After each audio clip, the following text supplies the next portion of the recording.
अध्याय 4 इथून डायरेक्ट बघा.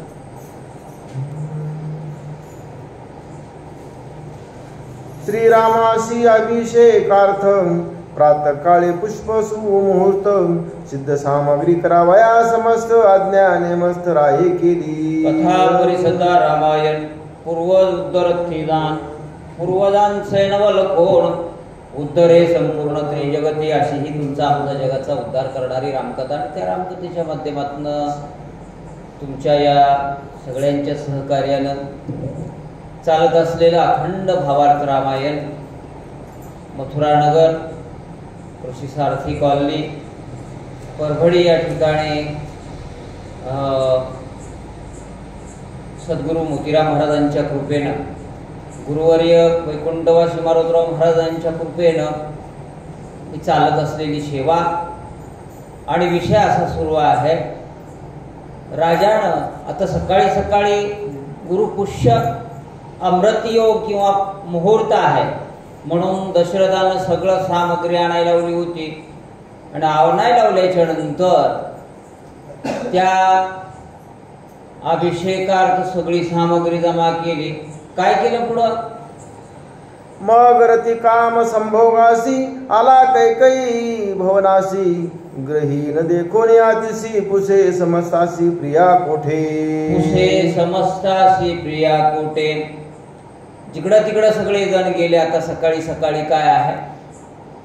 अभिषेक आहे म्हणून गेल्याच्या नंतर आपल्या आवडत्या पत्नीच्या सदनाकडं कोण? राजा दशरथ रती काम करण्यासाठी आला बरं का. ना आल्याच्या नंतर काय काय प्रकार तिथं घडला ऐकूया. तेथे दास दासी सेवक कोणी न बोलती राया सन्मुख अवघी राहिली अधोमुख तेने साशंकन रप झाला. तेने साशंकन रप झाला. आला त्या सदनाला. काही ज्या ठिकाणी राहत होती का नाही त्या सदनाच्या ठिकाणी आला दशरथ राजे. पण कोणीच बोललं नाही गेलं. दासी असो दास असो सगळे नाराज गप्प बसले. आणि गप्प बसल्याच्या नंतर दशरथाला वाटलं सकाळी सकाळी माझ्या पोराचा राज्याभिषेक आहे. कोणीच कसं बोलणं. मनात काय होतं? शंका येते ना. कोणीच बोलणं गेलं. गप्पा आहे सगळे. काय पाहिलं पुढं? कुब्जा राहोनी आदुरी खुनाविनी क्षत्रधारी ती राया ती नमस्कारी भयभीत भारी बोलावया. भयभीत भारी बोलावया. मात्र ही जी कुब्जा होती ना दूर थांबली होती. आणि दूर थांबलेली कुब्जा तिलाही भीती वाटू लागली ना. राजाला कसं मी सांगू काय काय प्रकार इथं घडलाय. विकल्प कस काय शिरला. आणि आता त्या कैकईच्या मनामध्ये काय चाललंय हे कसं सांगू मी. म्हणून ती भीतीनं उभा आहे. उभा असली तरी म्हटलं सांगावं लागेल. कुब्जा जवळ आली महाराज आणि राजा दशरथाला काय वार्ता सांगते ऐका. तिसी नाभिकार युक्त राजा पुसतसे वृत्तांत ते म्हणे कैकई क्रोधे मूर्छित अति संतप्त भोग त्यागे. हे म्हणले राजा तुमची पत्नी प्रिय पत्नी लय संतप्त झाली. राग राग करायले. राग राग करत असताना कारण काय तर तिचं काय ऐकलं नाही म्हणत. तुम्ही काय ऐकलं नाही काय नाही हो का. तिच्याकडे गेला हो ना. कुब्जा सांगायला दशरथाला काय सांगते ऐका. सांडोळी वस्त्र भरणासी भूमी शय्या माळीन वासासी कैकई होती तम प्रदेशी तेथे रायासी तिने नेले. म्हणले ह्याला दाखवावंच लागेल. त्या कुब्जेनं कुणाला? राजा दशरथाला ज्या ठिकाणी कैकई होती ना वस्त्र एकंदरीत मलिन घातलेत कुठलेही दागिने घातले नाहीत अशा ठिकाणी ती बसली होती. हिनं सांगितली होती अटकळ जेव्हा असं असं बसायचं. तुझा नवरा आला ना गप्प बोलायचंच नाही. महिलांना एखादी गोष्ट प्राप्त करून घ्यायची आहे त्यालाच काय करायचं, बोलायचंच नाही.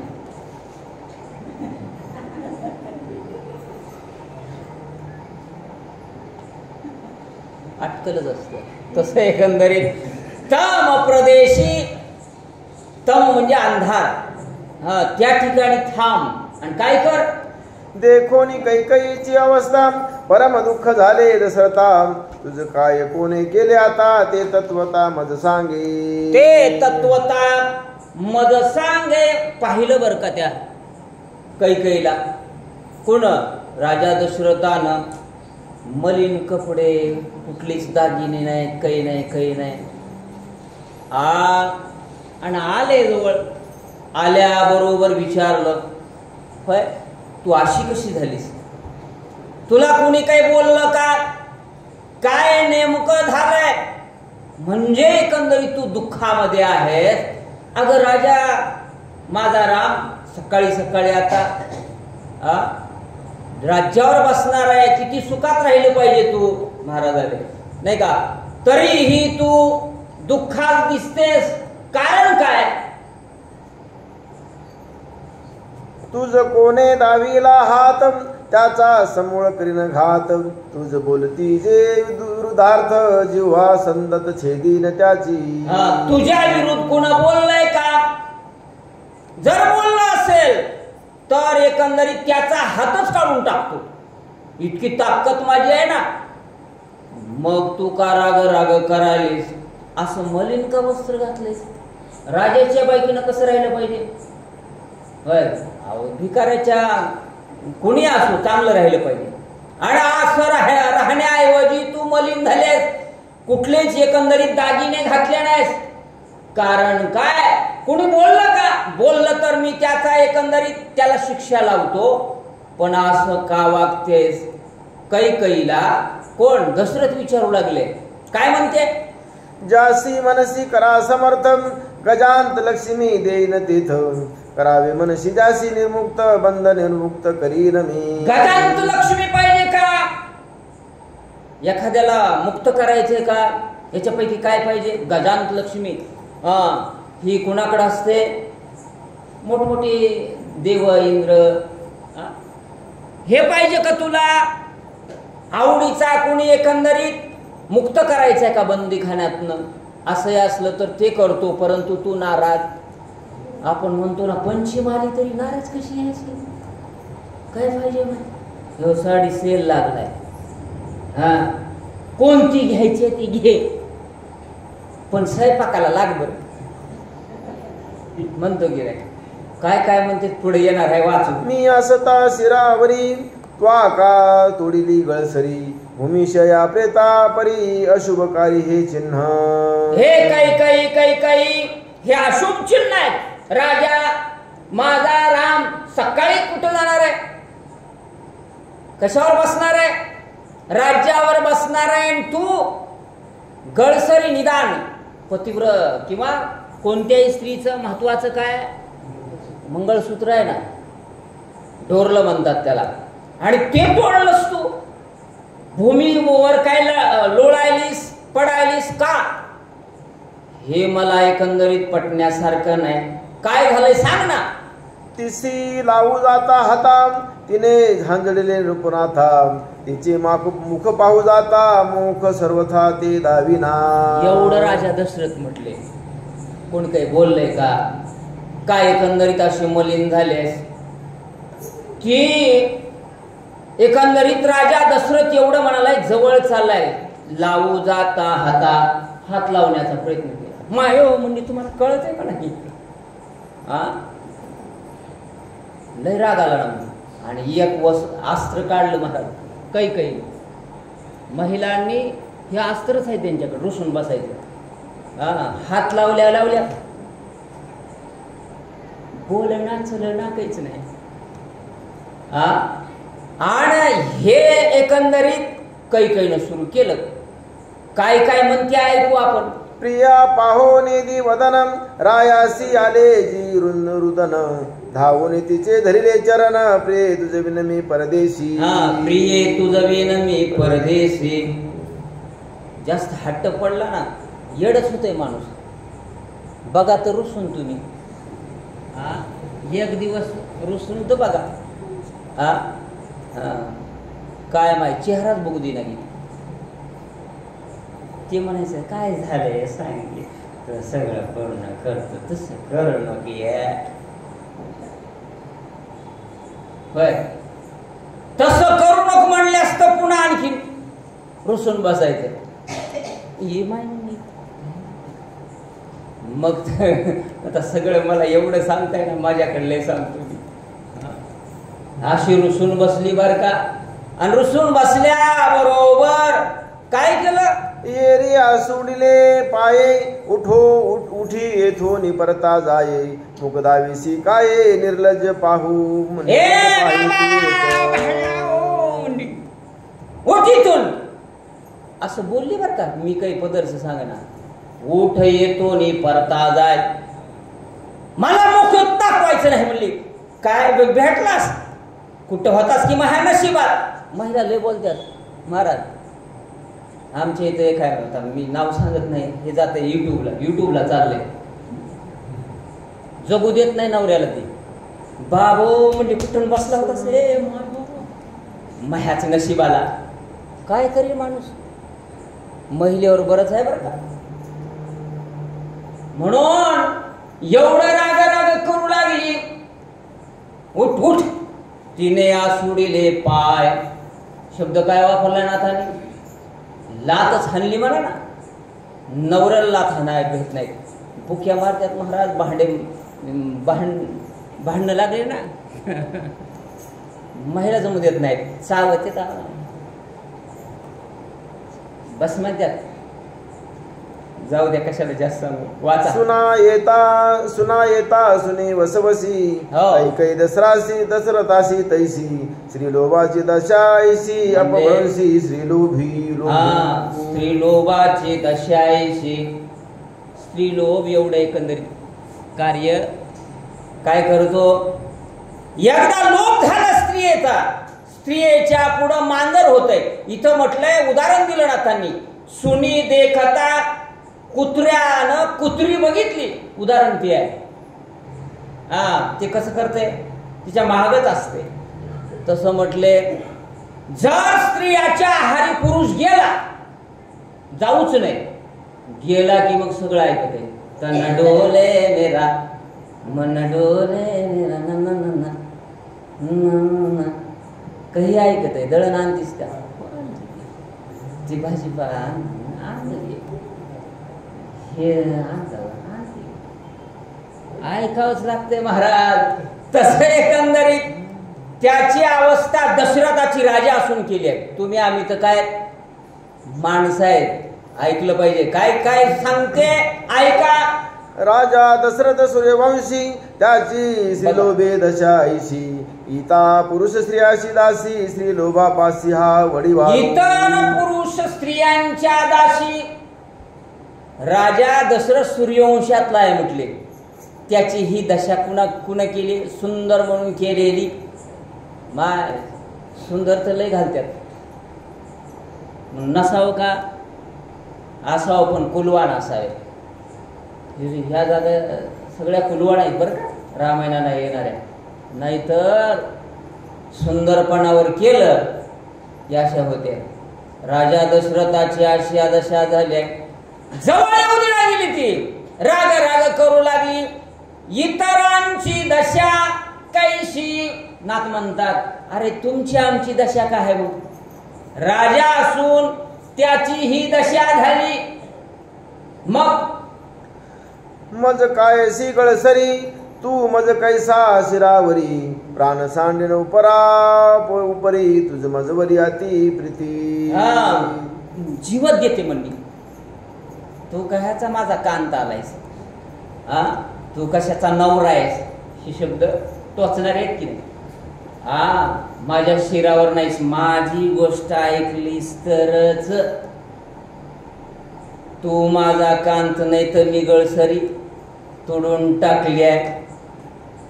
माणूस किती मोठा असू द्या, अर्ध ढिलं होते. बायको जर बसून बसली ना, होते का नाही महाराज. मी असू की तुम्ही असू, ढिलच होतंय. आली व आमची बायको, होय मला तर ढिलच करून टाकले. है का नाही? कोणी असो, स्त्री लोभाची दशाऐशी. म्हणून काय काय केलं राजा दशरथाला ऐका. राजा बोले प्रतियुक्तम, सांगे तुझं तुझे मनोगत, ते मी करीन समस्त, तुझं का अत्यंत क्रोध आला. राजा बोले प्रीतियुक्त, होय तुला काही खायचे का? 1,20,000 झाले तरी देतो, तू रुसू एक नको बरं काय, मला बोल की ती जेवाय नाश्ता फिष्टा कर. बसू का माझ्याकडेच बघायला या, काय करीन तसं करणं पायाच पडणार आहे. पुन्हा येणार आहे ती वही पुन्हा सांगू. दोघी स्त्रियांचा जो पती, त्यासी सत्यत्व नाही, शास्त्रार्थी त्याची साक्ष साधू न मानिती, तुझ मज प्रीती सत्य कैसी कैसी. तुझी माझी कशाने सत्य प्रीती आहे म्हणालास?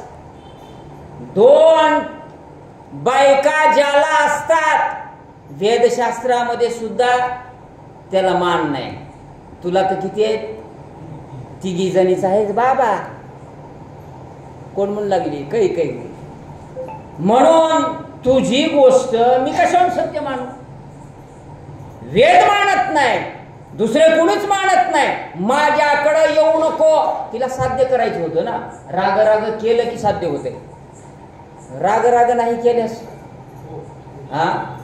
काहीच होत नाही. मग दळण आणत नाही. मी इथं असून मला आणावं लागते. आताच जाऊन आलो. हो ना, ते सांगायचं फक्त मला गिरणी माहित नाही, मला इथलं काही माहित नाही. आणते आपशात माणूस महाराज. म्हणून माझी तुझी कशाची प्रीत आली आहे? 3 जणांचा आहेस तू. असंच काही प्रिया असून बोलू लागली. महिला काय काय बोलत्याल, लय सगळं सांगत नाही देव बाप्पा. बघा, दोही स्त्रियांचा पती तो शटम, तू तिघीचा अति पापिष्ठ, माझा अपमान करून स्पष्ट, राज्यपट कौशल्ये. राज्यपट कौशल्य 3 जण, 2 स्त्रियांचा पती हा कसा असतो? शट शब्द वापरलाय. नालायक असतो, मूर्ख असतो. अरे त्याला किती उपमा द्याव्या त्या सुद्धा कमी पडतात. तू तर 3 जणांचा आहेस. म्हणून तुझं एकंदरीत वाक्य मी ऐकणार नाही म्हणजे नाही. मला लढीवाळपणाच करू नको. होय तिकडं माझ्याकडेच बघायला या. काही म्हणू लागली. कुणाला? दशरथाला. वाचा. मज तुझ्या अतिप्रीती, स्वर्गी इंद्राधिक पूजिती, ती माझी करोनी अप्रीती, कौशल्ये प्रति राज्यपाट. आणि म्हणून ते राज्यपट. माझी तुझी किती प्रीती आहे? इतकी प्रीती होती ना. आणि ती प्रीती असल्यामुळं मला कुठे घेऊन गेला होतास तू? तिथं इंद्रासोबत एकंदरीत महाराजांनी काल सांगितलं ना, काय दिला होता? बाहू दिला होता. कशामुळे नेलतास मला त्या स्वर्गाला, इंद्राच्या भूमीला? प्रीत असल्यामुळंच ना. आणि प्रीत असताना आता मात्र माझ्या पोराला गादीवर न बसवता सकाळी कोणाला बसविणार आहेस? कौशल्येसे राज्यपट. तिला बसविणार, त्याला बसविणार आहेस होय? मला बोलायच नाही. कोण? काही काय म्हणते ऐका. तुवा मांडिले मजसी वैर मातुळाम, धाडून माझे कुमर, श्रीराम करीशी राज्य धर, कपटी साचार तू एक. ही का बुद्धी आली देव बाप्पा? होय, मंथरेनं काय दिला होता? विकल्प धाडला होता. नाही तर सगळ्यात प्रिय राम कैकेयीला होता. मंथरीला म्हणली होती विकल्प येण्याच्या आधी, अगं सर्वांत आवडता राम सगळ्यांना नाही, तुलाच का वाटायला? हे घे, संग घे. महाराजांनी काल सांगितलं होतं ना. पण रामाला नाव ठेवू नको. जेव्हा विकल्प आला ना, कुणाच्या माध्यमातून आलिंगन दिल्याच्या नंतर मंथरेनं, तेव्हा मात्र बुद्धीचा पालट झाला. म्हणून तुम्ही कुणाच्या संगतीमध्ये राहता, बुद्धी पालटते महाराज. वाईटाच्या संगतीतच राहायचं नाही. पैसता चोरापासी तैसी होय बुद्धी, देखताची चिंदी मन धावे. म्हणून मंथरेची कुब्जेची संगत लागली ना, नस ओढू जर आपण बाता मारत असो वाईटाच्या,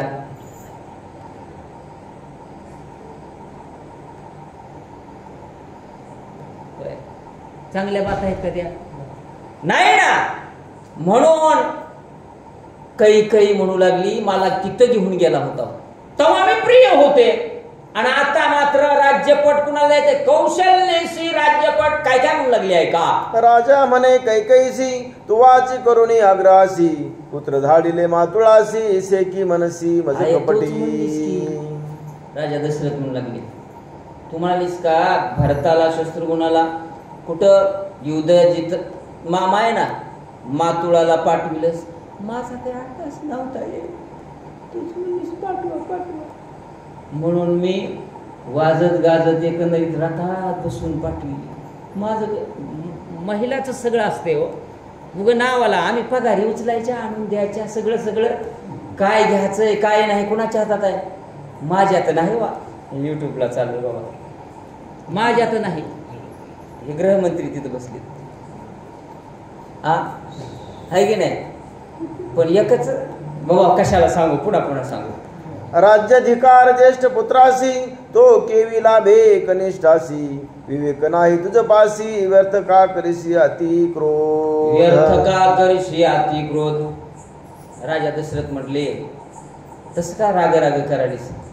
आहे वेदशास्त्रामध्ये सुद्धा कनिष्ठाला राज्यावर बसविता येत नाही. ज्येष्ठ सुत मोठा जो मुलगा आहे त्यालाच गादी असते, आणि गादीवर आता ज्येष्ठतेनुसार कोण आहे? राम बसणार आहे. तू कितीही राग केली क्रोध केली तरी ते कामाचा नाही. तुला कसं कळना झालंय?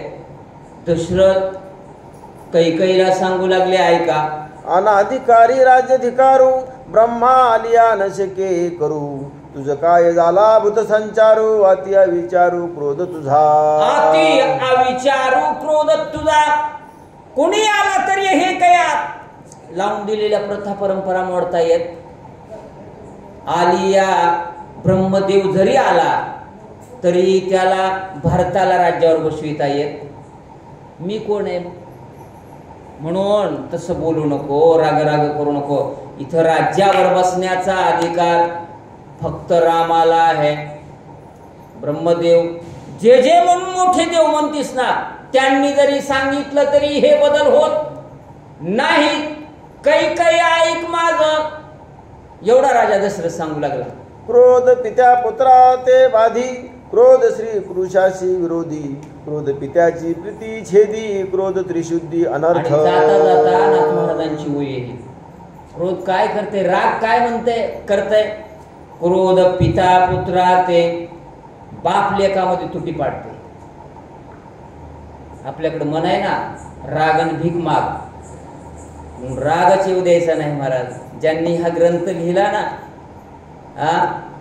नाथ महाराजांना किती शांती होती होय. पत्नीच्या पाटकुळी बसल्यावर किती राग येते का नाही महाराज? बोललं तरी तुला बोललं का ते? कोण आहे चल त्याच्यापर्यंत. आपली मजल तवर जाते. कसाच बोललास तू माझ्या बायकोला? इकडं मुद्दाम आलो मी. जाताव का नाही आपण घरापर्यंत जाताव, बायकोला फक्त बोलाव. इथं क्रोध पिता पुत्रा ते नाथ महाराजांना काहीच राग आला नाही. पाटकुळी अगं म्हणले ते लेकरू आहे लेकरू, ते पडल बरं का, त्याला उचलून घे. काय शांती असेल? म्हणून शांती ब्रह्म आहे. 108 यवन अंगावरी थुं कला, प्रसाद देवोनी मुक्त केला. 108 तुझ्यामुळं मला एवढी स्नान मिळली. काय शांती ब्रह्म असेल? गाढवामध्ये एकंदरीत काशून आणलेलं पाणी पाजलं की नाही, काय शांती असेल? दलिताचा मुलगा कुठं उचलून घेतला वाळवंटातला. किती कथा आहेत तुमच्या आमच्या समोर. त्याला संत म्हणायचे, त्याला शांती म्हणायचे. क्रोध पित्या पुत्रा ते बाधी, राग राग करत जाऊ नका. एवढी तुटी पडते आणि तुटीच पडत नाही, हानी होते. राग राग हानी होते बरं का. घराची हानी होते, देशाची हानी होते. आम्ही तर त्याच्यातच आहे. म्हणून शांत डोक्यानं काम केले पाहिजेत. काय काय नाथ महाराज उदाहरण देतात ऐका.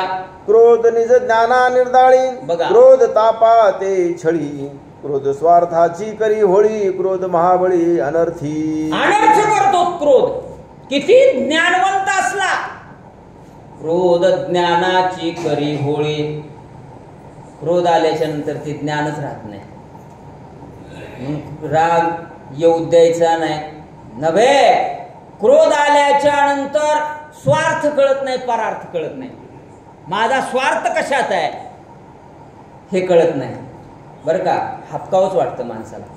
हे भ्रष्टाचार करणारे क्रोधामुळे तर सगळं घडतंय ना. कुठल्याही गोष्टी क्रोधामुळे घडतात. म्हणून रामायणामधनं एक शिकायचं माय, राग येऊ द्यायचा. नाथ महाराज म्हणतात क्रोधानं स्वार्थाची होळी होते, कुटुंबाची होळी होते. नवे नवे किती ज्ञान संपन्न असला तरीही त्याचं ज्ञान माती मोल ठरते. एवढं होतंय बघा ऐका. क्रोध सहाकारी कामासी, शेखी क्रोध आलिया कामनासी, क्रोध विवेकाते ग्रासी, तो तुझ पासी अति क्रोध. हे काही क्रोध काय करतो, सगळ्या कामामध्ये विघ्न करतो. क्रोध कामाशी नाशी, त्याच्यापासून क्रोध आला की काम उपजते. होय, क्रोध आला काम तेथेची उपजला.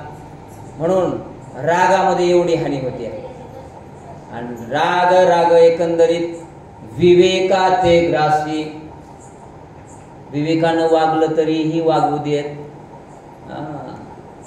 शेवटी माणसं रागानं वाया गेली ना.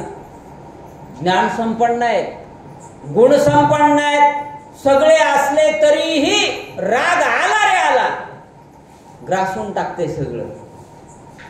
ही ओळी नाथांना सांगायची आहे का. तुझ श्रीरामी प्रति त्रिशुद्धी, ते तुझी कोणे छळिली बुद्धी, दारुण उपजली दुर्बुद्धी, अति विरोधी श्रीरामी. अति विरोधी श्रीराम. तुला पुन्हा सांगितलं. एवढा एकंदरीत रामावर प्रीत असणारी तू, आणि एवढी प्रीत असणारी तू असं का राग करायस. कस काय उपजली ही सगळी बुद्धी तुला. रामावर अत्यंतिक प्रेम करणारी, पण 2-3 वया घेऊन महाराजांना बसू देऊ ऐका. विरोध करिता श्रीरामासी, अहिक पर त्राते मुखसी, जगी अत्यंत निंद होसी, हितोपदेशी तुझ सांगो. शांतपणानं सांगायला ठेव, तसं करू नको. अहितापासून जाशील. क्रोध करून करून रामाला एकंदरीत काय करशील, मुकशील ना. होय, देवाला क्रोध करून जमत असते का. सज्जन माणसाला क्रोध करायचा नाही, चांगल्या माणसाला कधीच क्रोध करायचा नाही. म्हणून अहितापासून काढिती, हित देवोनी वाढविती नाही. वा वा, किती पाठांतर आहे तुम्हाला. दररोज रामायण ज्ञानेश्वरीचे पारायण करतात. विवेक संपन्न वर्ग आहे, साधा वर्ग नाहीये बरं का. गाथा ना गाथा वाचलेल्या आहेत. ज्ञानेश्वरी दररोज तुम्ही काकडा घेताय. सगळ्या गोष्टी चांगल्या आहेत ना. म्हणून तुझा अहित करू नको, रामाला विरोध करू नको. माझं ऐक ना, तुझ्या पाया पडतो म्हणणार आहे आता ऐका. माझी तुझ समक्षा भारी, वचन अनुलंगिसी तिळभरी, ते तू आजी मजवरी अति धिकारी जल्पसी. काही माझी तिळभर सुद्धा तू आज्ञा मोडीत नव्हतीस, अवज्ञाच करीत नव्हतीस. तू आज असं का राग करायलीस.